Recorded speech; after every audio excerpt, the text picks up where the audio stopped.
Je m'appelle William Clavé, je suis journaliste automobile. Je suis passionné de voitures depuis que je suis tout petit. Dans ma carrière, j'ai conduit près de 200 voitures, mais aujourd'hui, j'ai la chance de conduire la Mercedes AMG E63S familiale.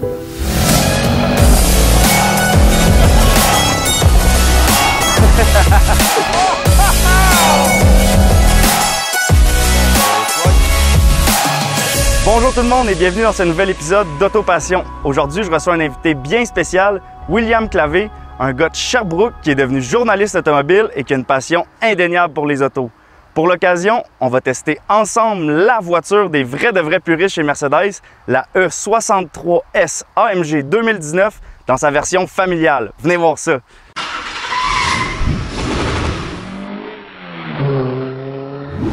Avant de poursuivre, assurez-vous d'être abonné à notre chaîne YouTube et d'activer les notifications dans vos paramètres. Bon visionnement! Bonjour William! Salut Félix! Bienvenue dans l'émission. Merci pour l'invitation. Ça fait plaisir. Donc toi, tu as la job de rêve. Tu es journaliste automobile pour plusieurs médias, dont Le Guide de l'Auto et Jalopnik. Tu es aussi membre de la JAC depuis 2018. Ouais. Et tu voyages partout pour assister au lancement des nouvelles voitures et surtout les essayer. Donc, veux-tu bien me dire comment tu as fait pour en arriver là? C'est sûr que ça paraît bien de même, hein, effectivement. Mais ça s'est pas fait du jour au lendemain. Donc, le message que je veux envoyer à tout le monde, c'est que oui, effectivement, c'est la plus belle job au monde. Puis comme pas mal tout le monde, je rêvais de faire ça un jour. Mais comment m'y prendre, comment m'y rendre? C'est une série d'étapes avant d'arriver là. Je pense qu'à la base, tout journaliste automobile est à la base un écrivain ou un rédacteur. Je pense que c'était mon parcours. J'ai fait des études en traduction professionnelle. Okay. Après ça, je suis parti comme rédacteur technique. Je travaillais pour Bombardier. Je faisais des manuels d'installation pour des skidoo, des affaires de même. Commencé de même, mais j'ai toujours voulu avoir, devenir journaliste automobile, d'écrire sur des voitures, mais je ne savais pas trop comment m'y prendre. Puis j'ai commencé à m'ouvrir un blog tout simplement. J'étais un grand fervent justement de Jalopnik. C'est là que tout a commencé. Je lisais beaucoup les articles de Jalopnik. Je trouvais ça, c'était nouveau, c'était différent, c'était très divertissant contrairement à ce qu'on voyait. Là, on était habitué de voir dans le marché de l'automobile. Puis j'ai commencé à, tout simplement, j'ai écrit un review de ma voiture personnelle qui était une Honda Civic SIR EP3, une 2004, voiture un peu bizarre. Là. Puis je l'ai fait lire à un de mes chums qui avait étudié avec moi en traduction. Puis j'ai dit, gars, veux-tu réviser mon texte? Puis ça a-tu de l'allure, tu sais? Il me revient et dit wow, c'est vraiment cool, là, vraiment, tu devrais en faire plus de ça. T'es le fun, c'est intéressant de te lire, puis vas-y, pousse.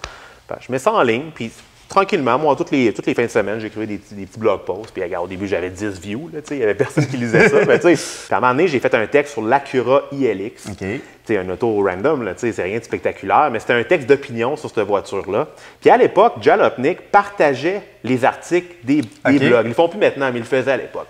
Ils ont pris mon article, ils l'ont partagé, ça a explosé. D'un coup, j'étais sur le spotlight. J'ai eu plus de 80 000 personnes qui ont vu mon article. Puis là, ça a vraiment levé. J'étais aux États-Unis, c'est un média quand même très gros. Puis là, j'ai eu vraiment ma première dose d'adrénaline. C'est là que j'ai eu la confiance que j'étais capable de faire ça. Donc, mais comment m'y prendre? Comment devenir un vrai journaliste? Comment être payé? Fait que, ça s'est fait de fil en aiguille. Je vais te dire que pendant 2 ans de temps, j'ai écrit des articles sur mon site claviscorner.com. À 0 $, je n'étais pas payé. Fait qu'il y a beaucoup de monde qui m'ont dit que tu faisais ça pas payé, mais ça a été l'investissement qui était nécessaire pour me rendre où je suis maintenant. Donc, de fil en aiguille, à force d'écrire des articles, puis à force de cogner aux portes, puis éventuellement, Jalopnik ont affiché un poste de journaliste automobile. J'aurais envoyé un courriel, puis la réponse était immédiate. On sait t'es qui, on a vu ton travail, il y a juste un problème, tu n'es pas américain.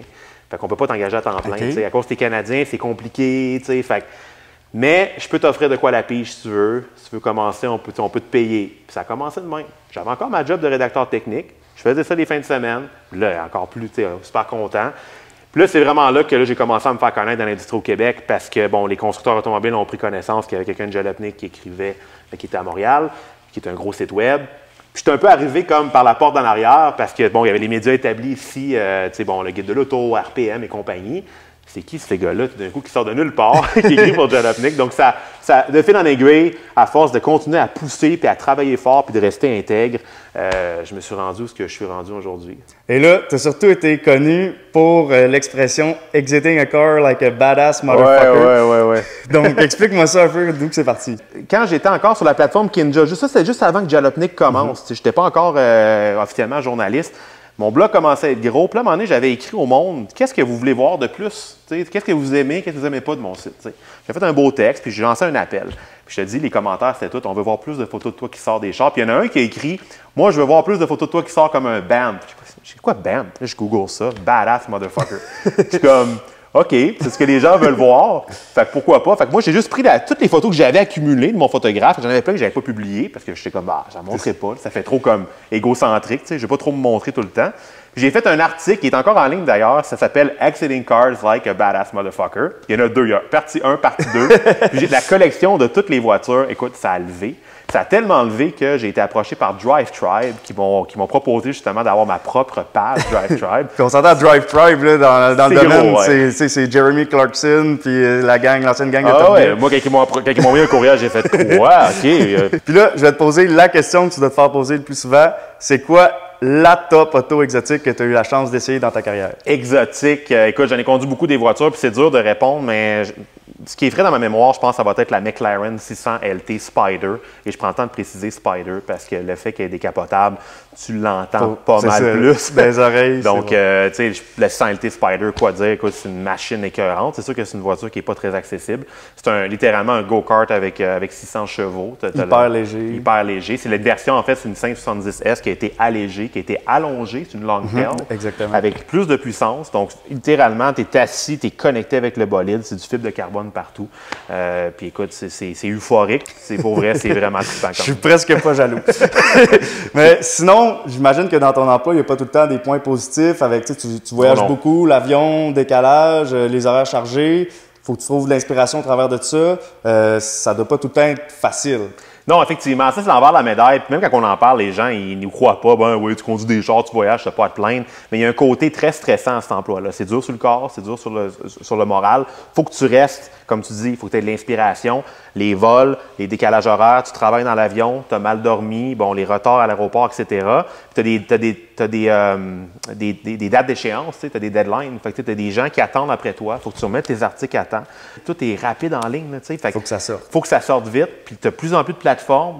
Puis moi, en plus, que je suis fervent de la photographie, mais le temps de tout monter mes photos, tout ça, ça prend plus de temps que quelqu'un qui prend un iPhone qui prend ses photos. Exact. Puis sinon, quand tu es chez vous au Québec, qu'est-ce que tu conduis? C'est quoi ton auto? Bien là, j'ai vendu mon auto personnelle. Donc en ce moment, j'en ai plus parce que j'avais encore ma Honda Civic SR EP3 que j'ai gardé longtemps parce que pour moi, c'était le début de tout. Tout a commencé avec cette auto-là. Une auto que j'adorais parce qu'elle était un peu bizarre, un peu étrange. C'était un peu la mal-aimée des Honda Civic. Étais-tu volée?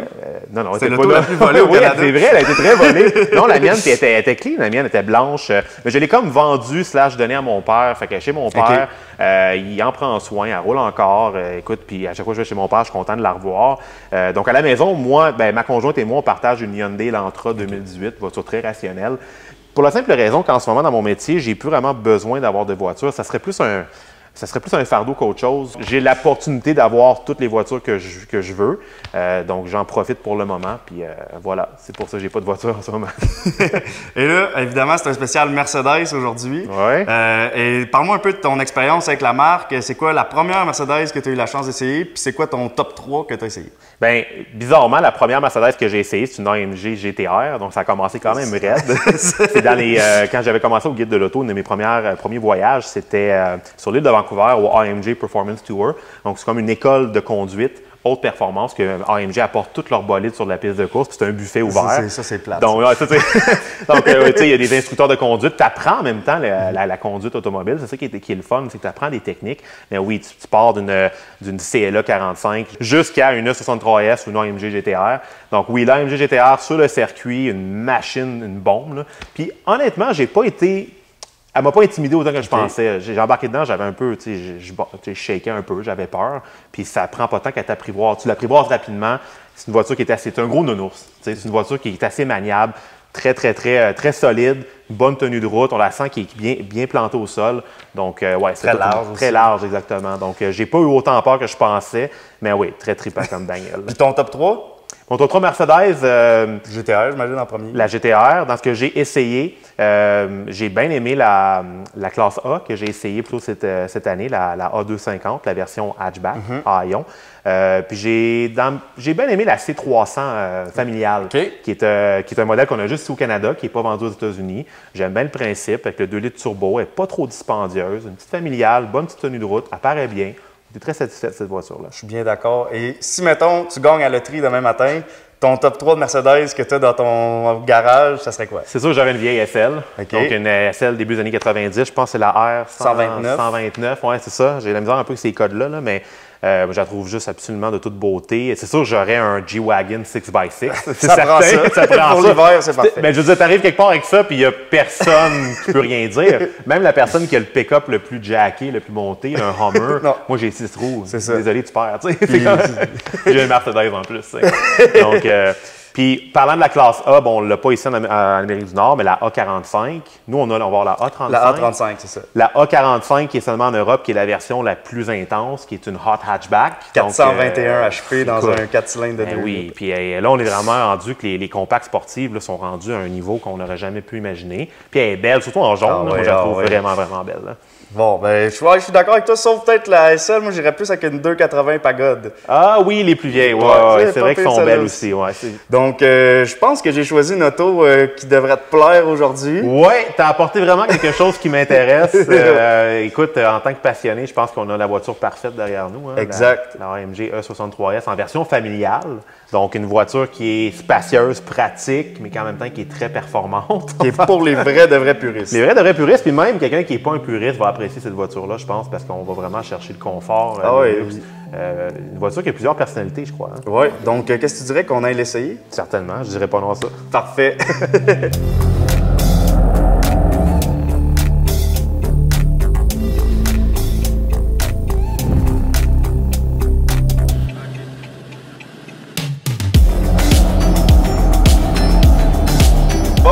William, on est en DAD mobile, on peut pas dire que c'est une auto qui est vraiment lente pour 4700 livres. Non, vraiment pas. Ça tire un petit peu trop, cette affaire-là. Hein? J'ai comme l'impression que ça peut nous mettre dans le trouble assez vite. Ouais, il n'y a pas d'excuse pour que les enfants arrivent en retard à l'école, mettons. Effectivement. Puis ça, on a aussi vraiment un drift mode pour le circuit, bien sûr. Oui, ben tu sais, c'est ça qui est drôle, hein? C'est que Mercedes vend cette voiture-là comme étant, bon, une familiale, super spacieuse, mais pour quelqu'un qui veut aussi aller sur la piste de course énervée. Je ne sais pas à quel point il y a beaucoup de monde qui font ça, mais écoute, l'idée est vraiment cool. C'est ça. On s'entend. Écoute, j'ai plus de 600 chevaux, 627 livres de coupe. 603 chevaux, 627 pieds livres de coupe. Boîte automatique à 9 rapports, speed shift, qui est comme un double embrayage, mais qui a été comme refaite à la sauce de Mercedes. Exact, qui fonctionne super bien. On a évidemment tous les modes de conduite avec le choix du son qui sort à l'arrière des silencieux. On l'essaye un peu? Hey, ça n'a pas l'allure comment ça tire! Ça fait quand même 0-100 en 6.5, ce qui est plus vite qu'une GTR. En 3.5. 3.5, c'est vraiment, vraiment fou. Ben oui. Puis en dedans, c'est un musée. Oui, c'est ça qui est le fun. C'est ça que j'apprécie de cette voiture-là, c'est qu'elle a vraiment plusieurs personnalités. J'aime ça la comparer à l'incroyable Hulk. Comme exemple, là, je la mets en mode confort. Là, on est Bruce Banner, tu sais. Calme, inoffensif, super. Hey, c'est une Mercedes, tu sais. Hey, je suis tellement bien dans les bancs. C'est vraiment confortable. Ben oui. Puis elle est vraiment silencieuse. Bon, on entend un peu le roulement des pneus, mais on s'entend qu'avec des P0 295 de large, c'est un petit peu normal qu'on les entende. Puis là, tout d'un coup, je la mets en mode race. Puis là, voilà. On sent vraiment la suspension se raffermir. Elle est toute raide, le gros bonhomme vert vient de sortir. Et voilà. Ouais. C'est vraiment une voiture de super-héros. Exact. Toi, est-ce que c'est la première AMG familiale que tu conduis? AMG familiale, oui et non. Écoute, j'ai conduit un Mercedes-Benz G-Wagon. OK. Puis ça, c'était vraiment cool parce que j'ai fait ça pour Jalopnik, justement. C'était un G-Wagon converti en camper. Donc, c'est un de mes amis qui en a importé un du Japon. Toute une histoire derrière ça. Puis, il a monté une tente dessus. Puis, on a fait justement un super de bel article qui montrait un peu son setup avec la tente sur le toit.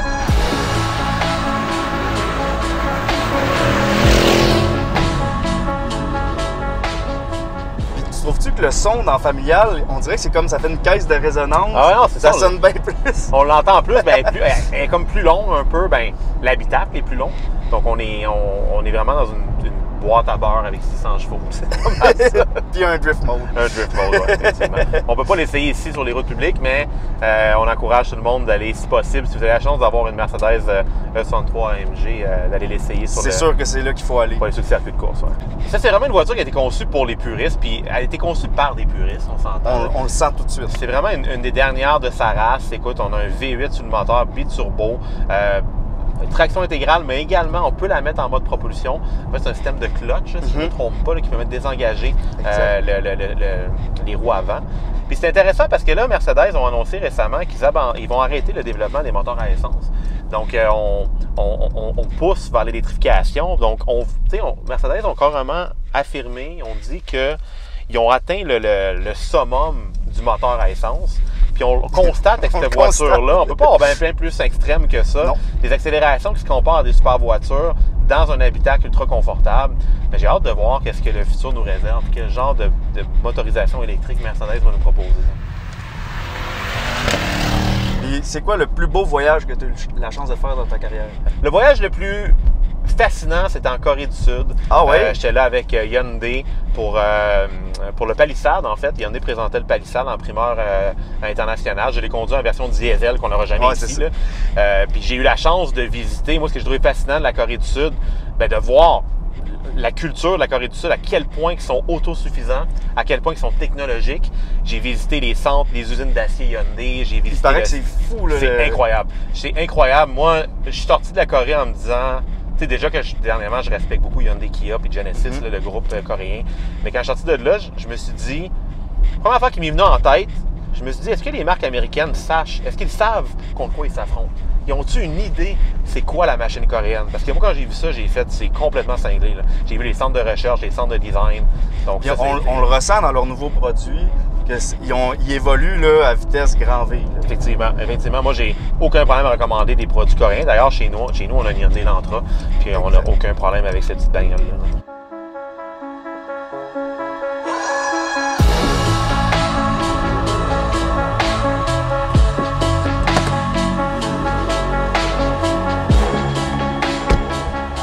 Puis, j'ai-tu réussi à sortir comme un badass motherfucker? Presque! Tu l'avais presque! Mais il te reste encore un peu de croûte à manger. C'est bon! Bon, ben William, c'est malheureusement là-dessus que se termine l'épisode d'aujourd'hui. Merci d'être joint à nous. T'as-tu eu du fun avec notre E63 familial? Ça fait plaisir, puis oui, j'ai eu du fun. Écoute, n'importe quand, tu me mets une machine de même, je suis partant. Parfait, c'est noté. Donc, pour nos auditeurs, sur quelle plateforme ils peuvent te voir, te lire? On peut me suivre sur mon site internet, claviescorner.com. J'ai également une page Facebook, également sur tous les grands médias, le Guide de l'auto, RPM, Jalopnik. Juste à googler mon nom et on peut me trouver. Un homme très connu. Pas tant que ça. Moins que toi. Donc, c'est sur ça que se termine l'épisode d'aujourd'hui. Si vous avez des questions, n'hésitez pas à les laisser en commentaire. Si vous avez apprécié cette capsule, n'oubliez pas de cliquer sur j'aime et on se revoit bientôt pour un prochain épisode.